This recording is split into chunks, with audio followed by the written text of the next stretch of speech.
These stolen lands have long resisted attempts at colonization. Wedged between the river kingdoms and Brevoy, the approximately 35,000 square mile swath of wilderness has a long history of being regarded as stolen, from and by whom depending on the point of view. In Brevoy, the lands are considered stolen from that nation's southern expanse by bandits and barbarians, variously from Numeria, Iobaria, or the river kingdoms themselves. In the river kingdoms, the general impression is that Brevoy allowed the lands to fall into the hands of monsters, and worse, in order to rob the lords of the river kingdoms of more lands to rule. Even within the wildlands themselves, lands are stolen and conquered in constant struggles between bickering tribes of centaurs, kobolds, fae, trolls, bandits, lizard folk, boggards, barbarians, and more, all constantly skirmishing to expand their holdings while not ceding their own lands to the enemy. In truth, the stolen lands belong to no one and are stolen from no one.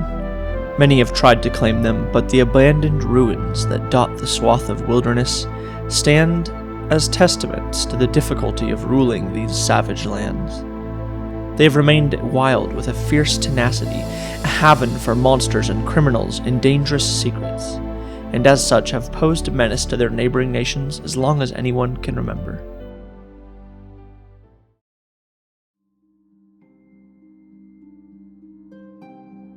Enter the heroes.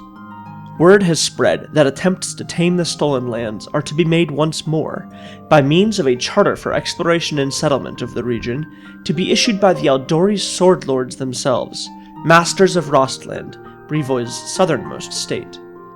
It is by the word of the Lord Mayor of Restov himself that our heroes would find themselves chartered to explore the Greenbelt, a place dominated by the woodland known as the Gnarl Marches and the rolling hills of the Camelands.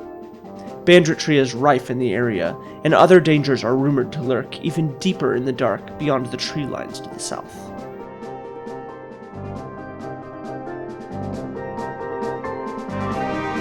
Seldom is the time when men, through great ambition and heroism, can pull themselves up above the mediocre potentials of circumstance, and yet that time has come, when the call for greatness echoes off the hills and through the streets.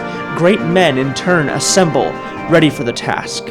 Even rarer than this is that rise to power which history itself hinges upon, that momentous ascension that the people whisperingly refer to as Kingmaker.